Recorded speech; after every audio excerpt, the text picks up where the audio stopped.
श्री शिवाय नमस्तुभ्यम। हर हर महादेव। आज हम सुनेंगे अघन अमावस्या की व्रत कथा। जय श्री कृष्णा, राधे राधे। आज मार्गशीर्ष यानी अघन मास की अमावस्या तिथि है।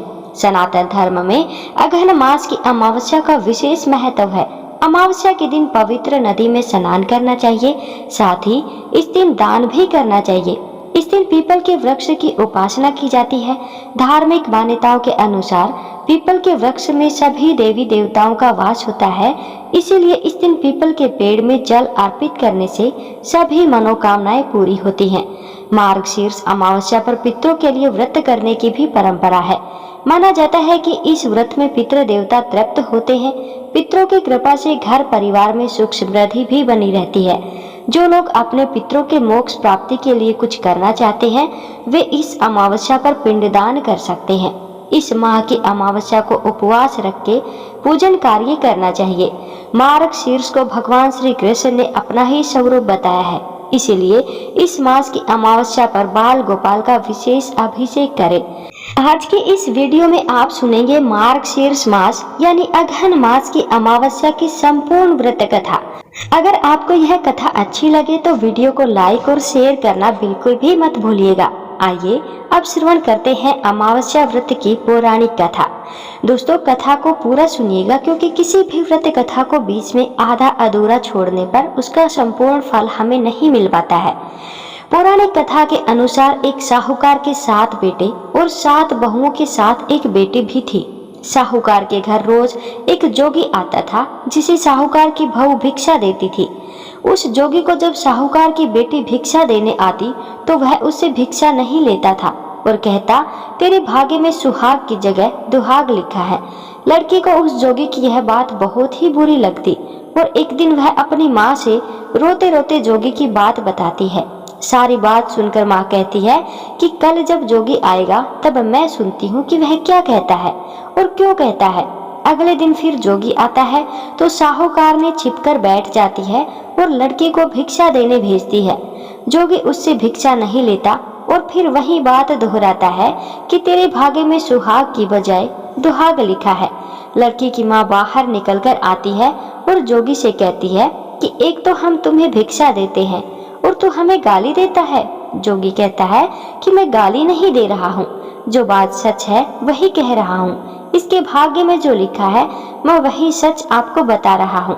सारी बातें सुनने पर लड़की की माँ कहती है कि जब तुझे सारी बात पता है तो इससे बचने का उपाय भी पता होगा, वो बताओ। तो जोगी कहता है कि 7 समंदर पार एक धोबन रहती है जिसका नाम सोना है। वह अमावस्या का व्रत करती है। अगर वह आकर इसे फल दे दे तब इसका दुहाग टल सकता है, अन्यथा विवाह के समय सर्प के काटने से इसके पति की मृत्यु हो जाएगी। सारी बात सुनकर माँ रोने लगी और सोना धोबिन की तलाश में निकल गई। चलते चलते रास्ते में तेज धूप पड़ रही थी, जिससे बचने के लिए वह एक पीपल के वृक्ष के नीचे बैठ गई। उसी वृक्ष पर एक गरुड़ के बच्चे अपने घोंसले में थे। एक सांप आया और गरुड़ के बच्चों को खाने के लिए लपका, लेकिन साहूकारनी ने उस सांप को मारकर बच्चों की रक्षा की। कुछ देर बाद गरुड़नी आई और यह सब खून देखकर साहूकारनी को चोट से मारने लगी। साहूकारनी बोली, एक तो मैंने तेरे बच्चे को सांप से बचाया और तू मुझे ही मार रही है। सारी बातें जानने पर गरुड़नी बोली कि तूने मेरे बच्चों की रक्षा की है, इसलिए मांग जो चाहती है। साहूकारनी गरुड़नी से कहती है, मुझे 7 समंदर पार सोना धोबिन के यहाँ छोड़ दो। और गरुड़नी ने वैसा ही किया। साहूकारनी वहाँ पहुँच तो गई, लेकिन सोचने लगी कि इसे कैसे मनाऊं। सोना धोबिन की भी 7 बहुएं थी, लेकिन घर के काम को करने के लिए सदा आपस में ही लड़ती झगड़ती रहती थी। रात को जब सब सो जाते तो ब्राह्मणी साहूकारनी के घर जाती और चुपके से सारा काम करके उजाला होने से पहले भी चली जाती। सारी बहुएं आपस में यही सोचती कि कौन सी बहू है जो सारा काम कर देती है, लेकिन एक दूसरे से पूछने की हिम्मत किसी की भी नहीं होती। एक दिन सोना धोबी ने भी सोचा कि आजकल बहुएं लड़ती भी नहीं हैं और काम भी सारा हो जाता है। सोना धोबी ने सारी बहुओं को बुलाया और पूछा कि आजकल तुम लड़ती भी नहीं हो और घर का सारा काम भी हो जाता है। सोना धोबी ने अपनी बहुओं से पूछा कि घर का सारा काम कौन करता है। बहू में सास से झूठ कहती है कि लड़ाई करने से क्या फायदा, इसलिए हम सब मिलकर काम कर लेते हैं। सोना धोबिन को अपनी बहुओं की बात पर विश्वास नहीं होता और वह रात में जागकर स्वयं सच देखना चाहती है कि कौन घर का सारा काम करता है। रात होने पर सोना धोबिन छिपकर बैठ जाती है कि देखूं कौन सी बहू काम करती है। रात हुई तो वह देखती है कि एक औरत चुपके से घर में घुस रही है। वह देखती है कि उसने घर का सारा काम कर दिया है और जाने की तैयारी में है। जैसे ही साहूकार ने जाने लगती है तो सोना धोबिन उसे रोकती है और पूछती है कि तुम कौन हो और क्या चाहती हो। साहूकार ने कहती है कि पहले तुम वचन दो तब बताऊंगी। सोना धोबिन वचन देती है। तब साहूकार ने कहती है कि मेरी बेटी के भाग्य में दुहाग लिखा है, लेकिन तुम अमावस्या का व्रत करती हो तो मेरे साथ चलकर उसे सुहाग दे दो।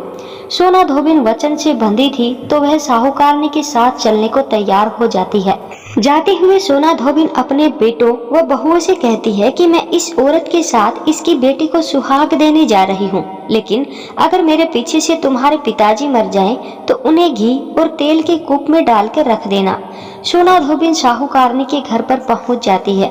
साहूकारनी अपने बेटे का विवाह करती है तो फेरों के समय सोना धोबिन कच्चा करवा, दूध तथा तार लेकर बैठ जाती है। कुछ समय बाद सांप आया और दूल्हे को डसने लगा तो सोना धोबिन ने करवा आगे कर तार से सांप को बांध दिया और सांप मर गया। अब सोना धोबिन ने लड़की को सुहाग दिया और कहा कि अब तक मैंने जितनी अमावस्या की है वह साहूकार की इस लड़की को मिलेगा। अब आगे जो अमावस्याएं मैं करूंगी उनका फल मेरे पति और मेरे बेटों को मिलेगा। सभी लोग अमावस्या माता की जय जयकार करने लगे। सोना धोबिन अपने घर वापस जाने को तैयार हुई तो साहूकारनी ने कहा कि तुमने मेरे जमाई को जीवन दान दिया है, इसीलिए तुम जो चाहो मांग लो। सोना धोबिन बोली कि मुझे कुछ नहीं चाहिए और वह चली गई। रास्ते में चलते हुए फिर से अमावस्या आ गई। उसने पीपल के पेड़ के नीचे बैठकर कहानी कही, व्रत रखा और पीपल के पेड़ की 108 बार परिक्रमा की। पीपल के पेड़ की पूजा के बाद वह घर जाती है तो देखती है कि उसका पति मरा पड़ा है। अब रास्ते में जो अमावस्या उसने की थी उसका फल अपने पति को दे दिया, जिसके प्रभाव से वह पुनः जीवित हो गया। सब कहने लगे कि तूने ऐसा क्या किया जो तेरा पति जिंदा हो गया। वह कहती है कि मैंने तो ऐसा कुछ नहीं किया, बस रास्ते में अमावस्या तिथि आ गई थी जिसका मैंने व्रत किया। कहानी यह कही और पीपल के वृक्ष की 108 बार परिक्रमा की। अब सारी नगरी में ढिंढोरा पिटवा दिया गया कि हर कोई अमावस्या का व्रत करेगा, पूजा करेगा, कहानी कहेगा और पीपल के वृक्ष की 108 परिक्रमा करेगा। हे अमावस्या माता, जैसा आपने साहूकार की बेटी का सुहाग दिया वैसे ही सबको देना। आइए अब श्रवण करते हैं अमावस्या व्रत की दूसरी कथा। पौराणिक कथा के अनुसार एक गांव में सास और बहू अकेले रहते थे और उनका बेटा विदेश में कमाने के लिए गया हुआ था। सास और बहू में बहुत प्रेम था और वो बहुत भी प्रेम से रहते थे। दोनों एक दूसरे की देखभाल भी करते थे। एक दिन बहू ने खाना नहीं खाया, तब सास बहू से पूछने लगी कि बेटी आज तुमने खाना क्यों नहीं खाया। तब बहू कहने लगी, सासू माँ आज मेरा अमावस माता का व्रत है, इसीलिए मैंने खाना नहीं खाया। तब सास ने कहा, बहू यह व्रत क्या होता है और इस व्रत को करने से क्या फल मिलता है, मुझे भी समझाओ। तब बहू कहने लगी, सासू माँ अमावस माता का व्रत करने से बहुत पुण्य मिलता है, घर में अन्न धन भरा रहता है, सुख शांति बनी रहती है और अटल सुहाग मिलता है तथा पुत्र की प्राप्ति होती है।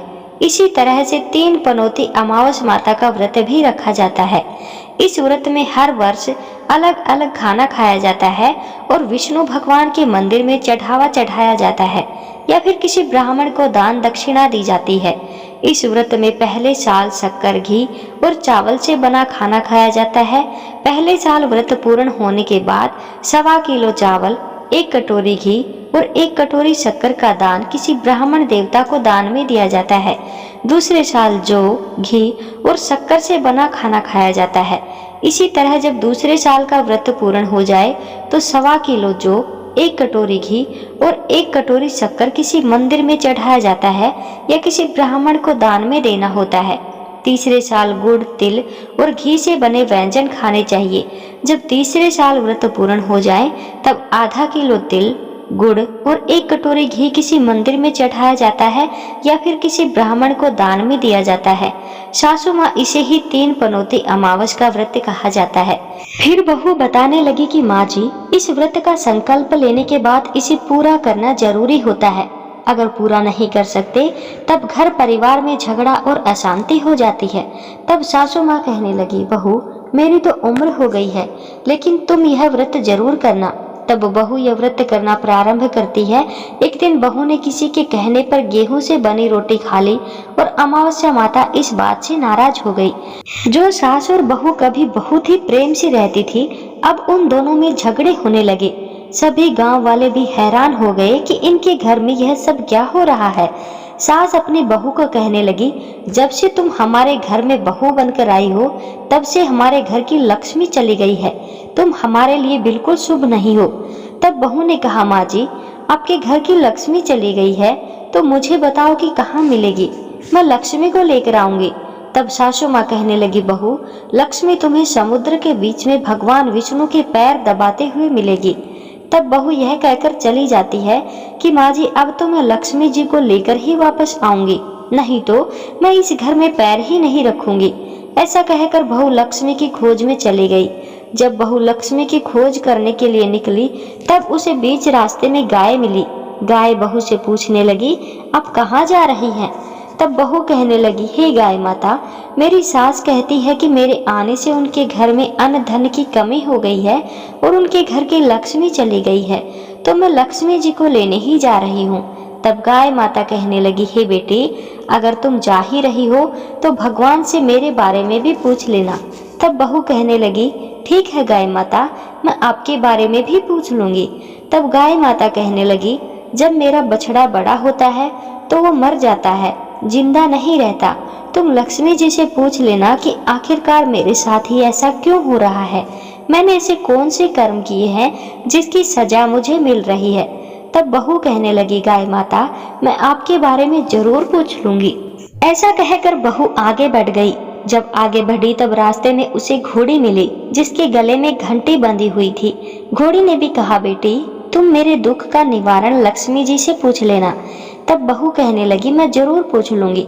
ऐसा कहकर बहू आगे बढ़ गई। आगे जाते ही बहू को एक अंधा और बहरा बुजुर्ग मिला। उसने भी बहू से अपनी समस्या के निवारण के लिए पूछने को कह दिया। तब बहू उसकी समस्या भी भगवान से पूछने का कहकर आगे बढ़ गई।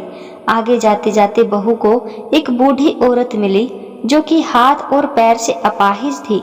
उसने भी बहू से कहा, बेटी जब तुम भगवान से मिलो तो उनसे पूछना कि आखिरकार मैं अपाहिज क्यों हुई, मैंने ऐसे कौन से कर्म किए थे।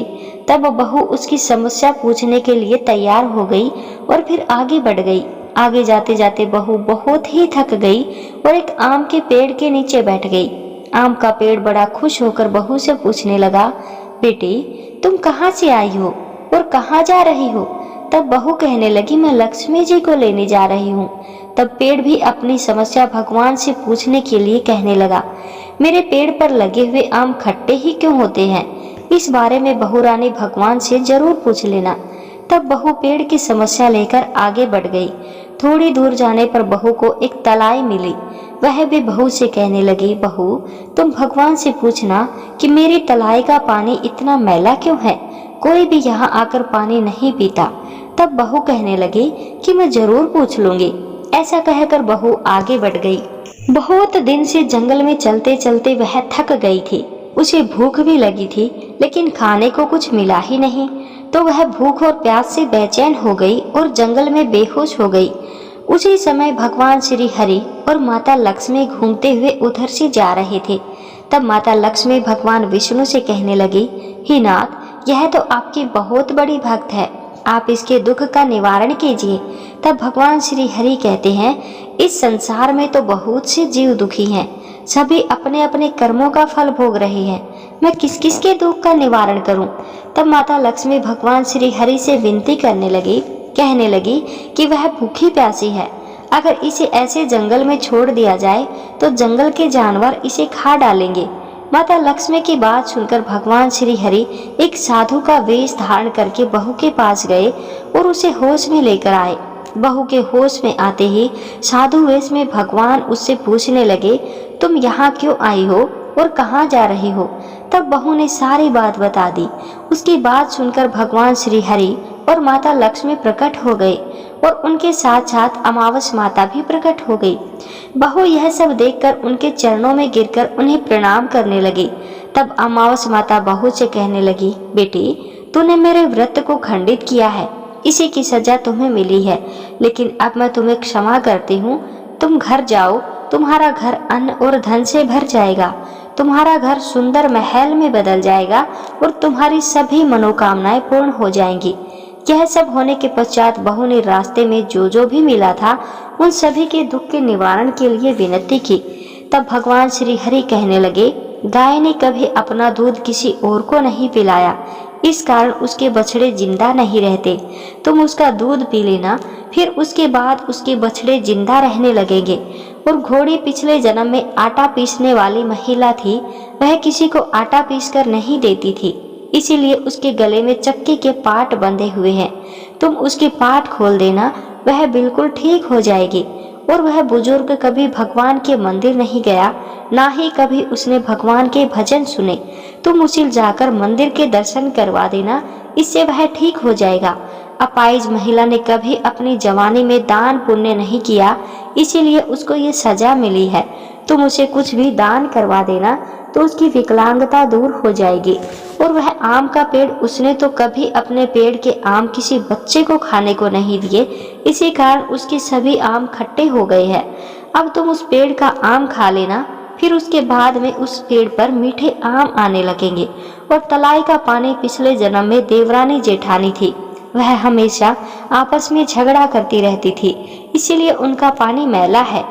तुम उसका पानी पी लेना तो वह तलाई शुद्ध हो जाएगी, फिर लोग वहां आकर पानी पीने लगेंगे।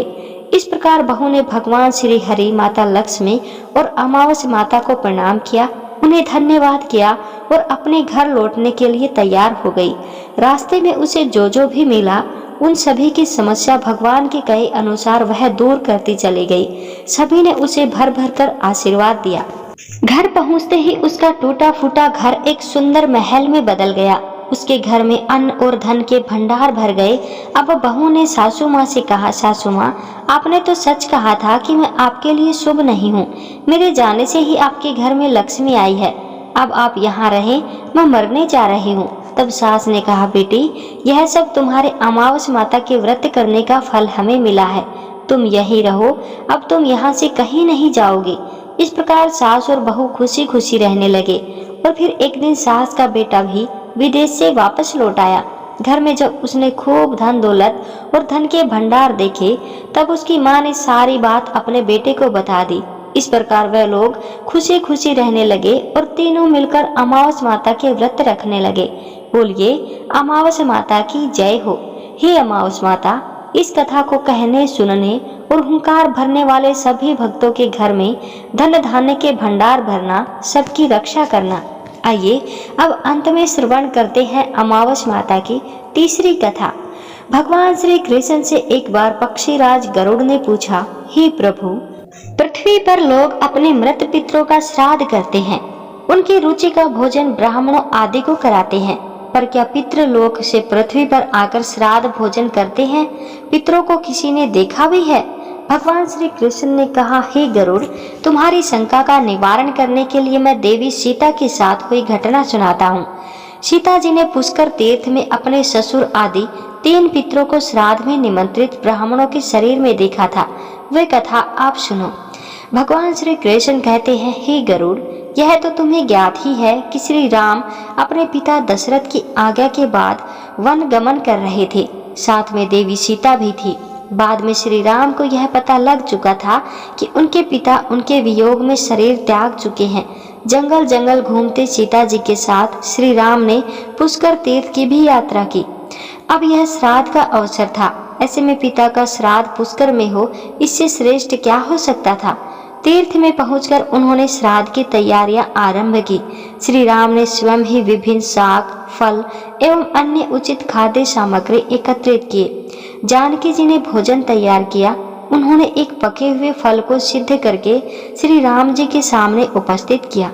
श्री राम ने ऋषियों और ब्राह्मणों को सम्मान सहित आमंत्रित किया। श्राद्ध क्रम में दीक्षित श्री राम की आज्ञा से स्वयं दीक्षित होकर सीता जी ने उस धर्म का सम्यक और उचित पालन किया तथा सारी तैयारियां संपन्न हो गई। अब श्राद्ध में आने वाले ऋषियों और ब्राह्मणों की प्रतीक्षा की। उस समय सूर्य आकाश मंडल के मध्य पहुंच गए और कुतुब मुहूर्त यानी दिन का 8वां मुहूर्त अथवा दोपहर हो गई। श्री राम ने जिन ऋषियों को निमंत्रित किया था वे सभी आ गए थे।